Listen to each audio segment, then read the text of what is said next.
Welcome back, citizens. With the release of the Super Hornet Mark II and its numerous hardpoint options, I decided to test out a few different builds using distortion weapons. All of these builds incorporate Attrition laser repeaters, Ardor 3 salvage repeaters, and size 3 DR model XJ3 repeaters. Just a quick note on the Ardor 3. Anytime one of these is used, you can replace it with an Attrition 3 for similar damage output, though you will lose some effectiveness this way, as the Ardor 3 does perform higher in DPS. After testing several, I found that 3 stood out as most effective, but only 2 really did what I wanted. Before we get started, let me go ahead and just go over distortion weapon details a bit. For any of those that may be unfamiliar, distortion weapons deal EMP damage directly to a ship's components without harming the hull. Distortion weapons do reduce damage to shields. However, for distortion weapons to affect components, the shields do have to be down first. If you're flying solo, I'd recommend running a mix of lasers and distortion repeaters either way. If you're working with a group, you can go full distortions or increase your distortion loadout. That said, unless you have well-organized support, I wouldn't recommend flying without at least 2 size 3 weapons on the Super Hornet. However, if you do have coordinated groups, full distortion builds can be effective. However, you'll rely on allied fighters to finish off disabled ships. The Super Hornet alone struggles against larger ships like the Hammerhead, with high distortion resistance and shields. Honestly, all of the following builds did not do well against large ships solo. You're not going to be able to take them out with these. All of the testing for this video was conducted in Pirate Swarm largely, as it provided a controlled environment with various ships to go up against. So let's get into the build breakdowns. With each of the following builds, I will show the exact loadouts from Urkel on screen as we go through each build.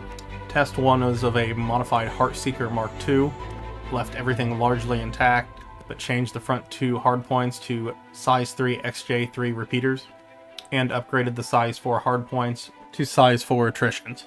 This build was unfortunately underwhelming.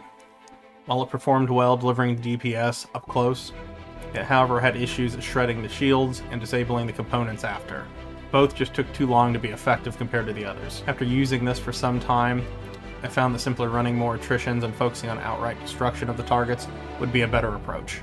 I was able to finish Pirate Swarm with this ship, but it just didn't do a good job at actually delivering distortion damage and taking out components. I spent the majority of the time simply attacking the ships normally. For Test 2 and 3, I ran 2 builds that are very similar, but we'll go through and discuss them together. These builds will share some features. First, they're both running 2x Attrition 4s on the wings. Both of these builds also lost the Heartseeker's Gatling turret, and it was replaced with the F7C-M Mark II ball turret. This adds 2 size 3 hardpoints.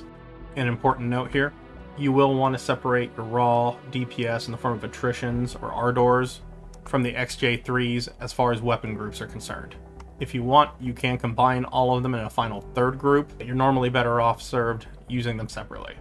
So in the second build, I ran 2x size 3 XJ3 repeaters on the ball turret, and on the nose I ran 2x size 3 XJ3 repeaters as well, for 4 total.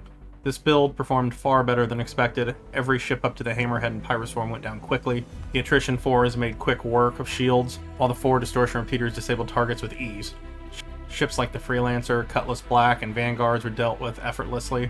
This build was solid, but at least from a solo perspective, Build 3 surpassed it. In regards to Build 3, it's an asymmetrical loadout. First, on the wings, you're going to be running 2x Attrition 4s once more.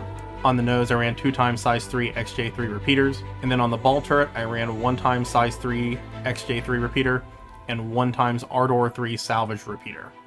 If you don't have access to the Ardor 3s, you can use an Attrition 3 instead, and it'll perform similarly. This setup outperformed everything else. It demolished starter ships effortlessly and handled larger targets like the Vanguards and Cutlass Blacks with ease. The combination of higher DPS for shield breaking and strong distortion output made it a clear winner. The moment I dropped a Cutlass Black in record time, I knew this was the go-to loadout.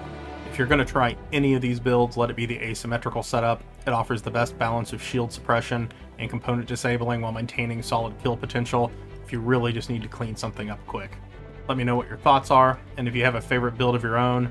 If you enjoyed this breakdown, don't forget to like and subscribe for more Star Citizen content.